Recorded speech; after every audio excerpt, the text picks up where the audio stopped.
Hello everyone, welcome to Bosco Campus Vision. I am Lakshmi VS, Assistant Professor, Department of Commerce, Don Bosco College, Kottayam. This is the first lecture on the subject Recovery and Refund of Income Tax, which is a subject for BCom Taxation Procedures and Practices, Semester 3 students of Kerala University. This lecture deals with a brief introduction of tax. The main areas that we are discussing in this lecture are meaning of tax, features of tax, objectives of taxation, direct and indirect tax. Okay, let us learn the meaning of tax. Tax is a compulsory extraction of money from people by an authority to be spent for the common benefit of the society.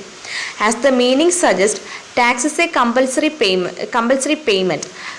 Tax compulsory item pay ചെയ്തിരിക്കണം and the people who pays tax is known as taxpayers and the tax is imposed by an authority and the amounts so collected will be spent for the common benefit of the society.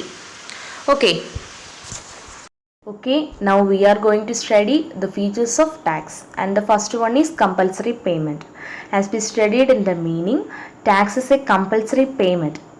If anyone refuses to pay, it is a punishable offense. അതായത് compulsory ആയിട്ടും tax നമ്മൾ pay ചെയ്തിരിക്കണം. In case ആരെങ്കിലും payment നടത്താതിരുന്നു കഴിഞ്ഞാൽ, payment refuse ചെയ്ത് കഴിഞ്ഞാൽ, it is a punishable offence. And the next one is no direct quid pro quo. Quid pro quo means something in return. There is no direct quid pro quo between the tax imposing authority and the taxpayer. Tax imposing അതോറിറ്റിയും tax പേയറും ഈ രണ്ട് പാർട്ടീസിൻ്റെ ഇടയ്ക്ക് direct ആയിട്ട് something in return അങ്ങനെ ഒരു relationship ഇല്ല. So the tax pair cannot claim the immediate benefit for the tax he has paid. അതുകൊണ്ട് തന്നെ ഈ ടാക്സ് പെയർ പേ ചെയ്ത ആ ടാക്സിൻ്റെ എമൗണ്ടിന് ഒരു ഇമ്മീഡിയറ്റ് ആയിട്ടുള്ള ബെനിഫിറ്റ് ഈ ടാക്സ് പെയർക്ക് ക്ലെയിം ചെയ്യാനായിട്ട് പറ്റത്തില്ല.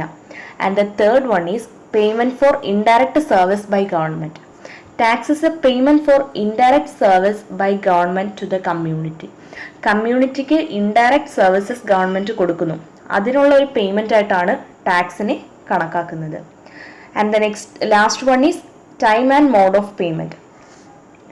നമ്മുടെ ഈ ഒരു ടാക്സിൻ്റെ പേയ്മെൻറ്റുമായിട്ട് റിലേറ്റ് ചെയ്തിട്ടുള്ള ഡ്യൂ ഡേറ്റ്സ്, അതിൻ്റെ പേയ്മെൻറ്റിൻ്റെ മോഡ്, ഇങ്ങനെ തുടങ്ങിയ കാര്യങ്ങളെല്ലാം ഡിറ്റർമൈൻ ചെയ്യുന്നത് from time to time by tax imposing authorities. നമ്മൾ മീനിങ്ങിൽ പറഞ്ഞിട്ടുണ്ട് ടാക്സ് ഇമ്പോസിങ് അതോറിറ്റീസ് ഉണ്ട്, അപ്പോൾ അവരായിരിക്കും ഈ ടൈമും മോഡും എല്ലാം ഡിറ്റർമൈൻ ചെയ്യുന്നത്. Okay, now we are going to study about the objectives of taxation.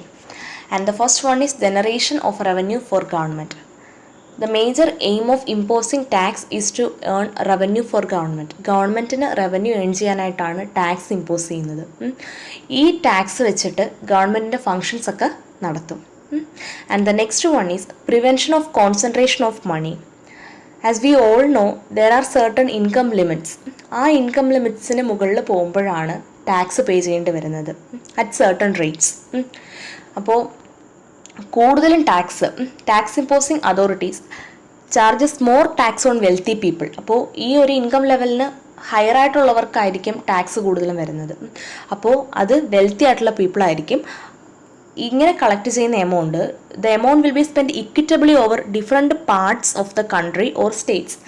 അത് ഇക്വിറ്റബിൾ ആയിട്ട് രാജ്യത്തിൻ്റെ തന്നെ പല ഭാഗത്തും അല്ലെങ്കിൽ ഡിഫറെൻറ്റ് സ്റ്റേറ്റ്സിലും ഡിസ്ട്രിബ്യൂട്ട് ചെയ്യപ്പെടും.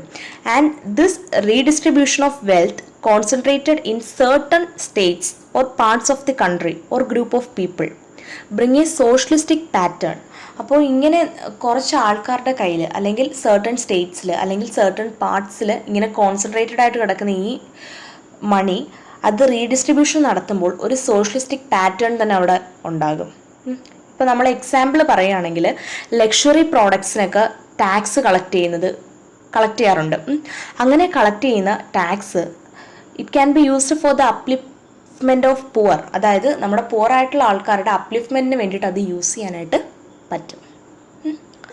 And the third one is increase savings and productive investment. Government in order to divert the idle money into productive channels. Tax ഇൻസെൻറ്റീവ്സും ഇൻകം ടാക്സ് എക്സംഷൻസും ഒക്കെ കൊടുക്കാറുണ്ട്. ഓക്കെ, അതായത് ടാക്സ് ഇൻസെൻറ്റീവ്സും ഇൻകം ടാക്സ് എക്സംഷൻസും ഒക്കെ കൊടുക്കാറുണ്ട്. നമുക്കിപ്പോൾ ഐഡിയലായിട്ട് ആൾക്കാരുടെ കയ്യിലിരിക്കുന്ന മണി, അതായത് സേവിങ്സ് ആയിട്ട്, അപ്പം അങ്ങനെയുള്ള സേവിങ്സ് ആയിട്ടൊക്കെ അവരുടെ കയ്യിലിരിക്കുന്ന ആ കാശ് അത് ചുമ്മാതിരിക്കുകയല്ല, ഐഡിയലായിട്ടിരിക്കുകയാണ്, അൺയൂട്ടിലൈസ്ഡ് ആയിട്ടിരിക്കുകയാണ്.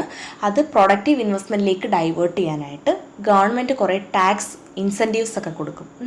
അതിനുള്ള എക്സാമ്പിൾസ് ആയിട്ട് പറയുകയാണെന്നുണ്ടെങ്കിൽ income tax exemption on investment in life insurance, national saving certificate etcetera. ഇതൊക്കെ നമ്മളുടെ സേവിങ്സിനെ ഇൻക്രീസ് ചെയ്യുകയും ചെയ്യും. അതുപോലെ തന്നെ പ്രൊഡക്റ്റീവ് ഇൻവെസ്റ്റ്മെൻറ്റിലേക്ക് അതിനെ ചാനലൈസ് ചെയ്യാനായിട്ട് ഹെൽപ്പ് ചെയ്യുകയും ചെയ്യും. And the fourth one is economic development. Economic ഡെവലപ്മെൻറ്റിന് ഈ ടാക്സേഷൻ ഒരു കാരണമാകുന്നുണ്ട്.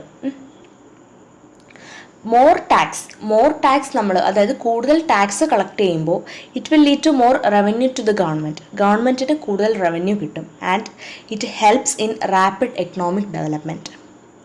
And the fifth one is employment opportunities.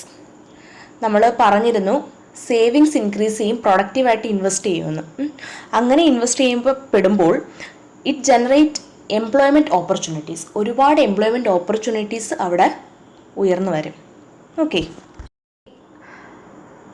let us discuss about direct tax. Direct tax is a tax that is levied on a person who pays the amount.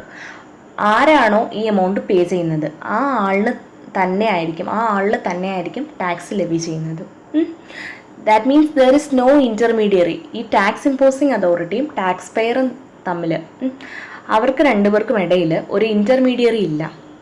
And in direct tax it is the duty of the assessee to calculate and remit the tax. ടാക്സിൻ്റെ amount എത്രയുണ്ടെന്നും അതുപോലെ തന്നെ tax remit ചെയ്യുന്നതും എല്ലാം assessee തന്നെ ആയിരിക്കും. ആ ഒരു സെയിം പേഴ്സൺ തന്നെ ആയിരിക്കും അവിടെ ചെയ്യുന്നത്. ഇൻ്റർമീഡിയറി ഒന്നും അവിടെ ഇല്ല. Okay, income tax is a direct tax. Direct ടാക്സിനുള്ള ഏറ്റവും നല്ലൊരു എക്സാമ്പിളാണ് ഇൻകം ടാക്സ് എന്ന് പറയുന്നത്. Okay, now let us discuss about indirect tax. Government collects tax through an intermediary like traders, manufacturers, importers, service providers, etc. Government tax പെയറിൽ നിന്നും collect ചെയ്യുന്നത് certain ഇൻ്റർമീഡിയറീസിനെ യൂസ് ചെയ്തിട്ടായിരിക്കും. And these intermediaries can be traders, manufacturers, importers, service providers etcetera. Okay, all indirect taxes except customs duty merged into GST with effect from 1st July 2017.